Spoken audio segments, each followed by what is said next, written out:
Hi there, Shauna here from Wellness Seeker on your normal Monday evening with your wellness for the week ahead. So, I am hoping and praying that this video will last as long as I need it to last because the battery on my lovely iPad is about to die. So, fingers crossed that it all works out well this evening and we will run along. Hello for everybody that's joined. Hi Paula, hi everybody. So, let's get started. This evening's topic is about negative thinking, particularly that intrusive negative thinking that we sometimes encounter. You know, what we can do about them and how can we learn to deal with that intrusive negative thoughts. You know, for me, there's two types of negative thoughts.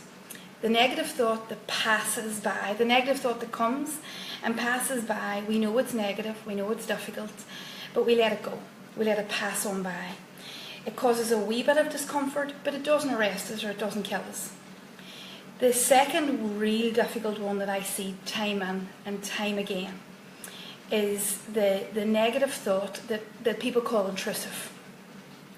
The one that just kind of comes from nowhere, that seems to just come from no memory, that seems to come from just the blue and scares the living daylights out of us, takes our breath away, stops us functioning, stops us living our lives, stops our well-being, stops conversation. Have you ever had that where you've been in a full conversation, you've got this intrusive thought or this intrusive feeling and you've actually been floored by it and you haven't even been able to have a conversation? Sometimes these intrusive thoughts can put people under their beds for days and weeks on end. I know that's been some of my clients' experience. So we're talking about two types of negative thoughts, one that passes by and then the other one that actually arrests you, that just takes your breath away. It's a nightmare. And we've kind of two ways of dealing with negative thoughts, two very basic ways. One way would be, you know, this idea of avoiding it, getting it, panicking, running, hiding, avoiding, stuffing, eating it, doing whatever you can to get away from it. And the second one really is that we believe it. When we get this negative thought, we believe it. We believe it with all our hearts. We believe it so much that we start to act under it. We act out of it. We create what we believe to be true for ourselves, coming from that negative thought, and it shows up all around us. And when we believe our negative thoughts, when we actually buy into them, when we believe them, they create havoc. And what happens is when we believe them, we create more evidence for having them. And then that becomes an absolute nightmare. When we believe our negative thoughts, we create more evidence and then we put it under the evidence pot. And that basically means that we have more evidence against ourselves. You know, the advice has always been, absolutely always been, that we should avoid them, that we should skip over them, that we shouldn't go under them, that we should forget about them, that we should do something positive with them, that we shouldn't really pay attention to them. And I've heard this 100 times. Now, some of you are going to disagree with me on this, which is perfectly entitled to do so. But it's been my experience and my clients' experience that for years and years and years we've been told that we have to avoid them, that what we give our attention to grows. And that is true for a certain time. But what I know is that these thoughts are trying to put something in front of you. They're trying to show you that there's something that needs your attention. It's very much like they say the feelings. They're trying to put something in front of you. They're trying to say, listen, there's something that needs healed. There's something that needs seen to. There's something that needs your attention. And although it seems intrusive and although it seems excruciatingly difficult to give it your attention, the best advice that I have for you is if this is a reoccurring, intrusive, difficult thought, then give it your attention. Give it the attention it's been asking for. Because there's only two ways out of this. One is to continue to avoid it, eat and stuff and move it for the rest of your days, or the other is to turn to it. Now that's the braver choice. Is it the easy choice? Hell no. I know because I've done it. It's not. And I can tell you that is the one consistent thing any client that I work with says. They actually call it torture. Are we really going to go and do this? Yes is the answer. Why?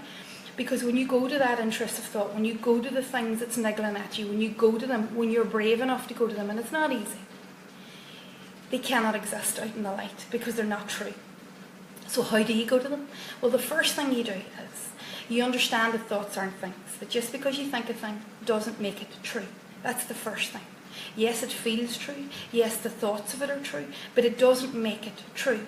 And that all thoughts have an origin. See, our thoughts are designed to help us make sense of the world. So somewhere along the line, we have had this thought. We've put it into ourselves. It's set in our subconscious. It's probably grown legs and arms and really, really scary.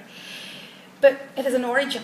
You don't remember where the origin is. You might not. But it does have an origin. So it has an origin. So it belongs somewhere. There has been a reason for you having it. It's not just mad. You have a reason for having it, and it doesn't make it true. So when you know those two things, that helps you actually accept it.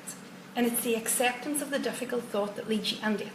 When you can accept it with all your heart, and I know this is hard, but when you can accept a difficult thought, where you can step away from it, know that it has an origin, know that it's trying to teach you something, you kind of become disengaged from it. And you can deepen into it. And you can sit with it. And once you do that, once you accept it instead of resisting it, because again, like anything, once you resist something, it persists. And once you resist this thought, it will persist. It'll follow you around like a 2-year-old looking for attention, begging, pushing, demanding for attention. Your job is to turn into it. Hard as it is, turn into it and say, okay, I accept it.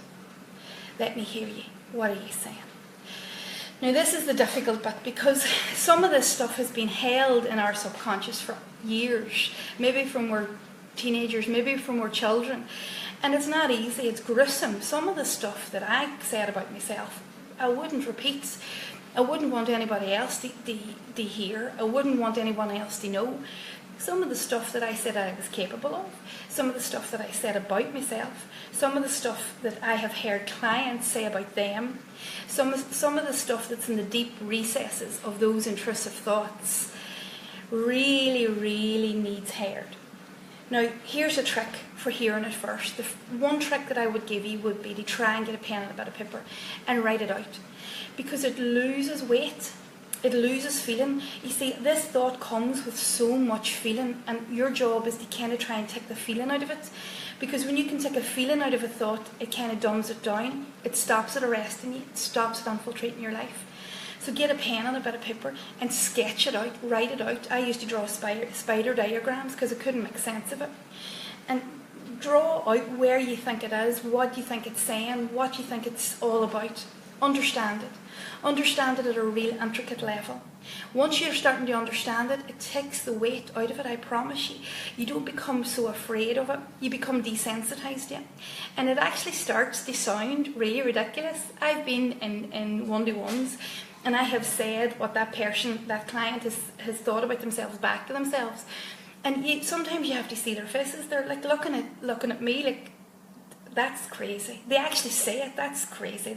Once it's out in the light, it becomes crazy, it becomes stupid, it becomes, I didn't even know I felt like that, I didn't even know I held that, that's not real, that's not, and it actually starts to fall apart in the understanding of it. But write it out first. Write it and write it and write it until it loses its weight, until it loses its power, until it loses its impact. And then when you've got it, when you've got what you think it is, seek help with it. There's hundreds of good therapists that'll help you with it, to help you pull it apart. This town's filled with them, and Ireland's filled with them. So try and see if you can find somebody that'll help you pull it apart if you don't want to do it on your own. If you want to do it on your own, here's the next level. Here's what you need to do with it. You need to check that it's specific to you. You need to check that that's exactly what you're saying about yourself. You'll know from the feeling of it. You'll know if it's a difficult feeling. And ask it, is it true? Is it true that you are whatever it is you're saying about yourself? Is it true that you're capable of whatever it is you think you're capable of? Is it true that you are whatever you think you are? Is it true that this world will treat you the way you think it is? Or is this a thought that you've held 30 years ago and is not true now? It was true then, but not true now. Is it 100% true? Is it true 100% of the time? You know, are you 100% useless? The answer to that has to be no. And so what you start to see is this thing starting to fall apart, because It cannot stand the truth question. It cannot stand the totality of our thinking, or what I call the absolute thinking, where we think in absolutes. I'm absolutely useless. I'm absolutely lazy. I'm absolutely rubbish. And this world is absolutely nothing to give. It can't stand the totality of that. So check all of that. It's pretty amazing. It starts to literally fall apart on you. So check all of that for yourselves. Test it for truth. Test it for authenticity. Test it for evidence. What evidence are you holding against yourself? And is it evidence that's best away back in the day when it was true then and not true now? You see, once we get it out in the open, once we test it for truth, it has no place.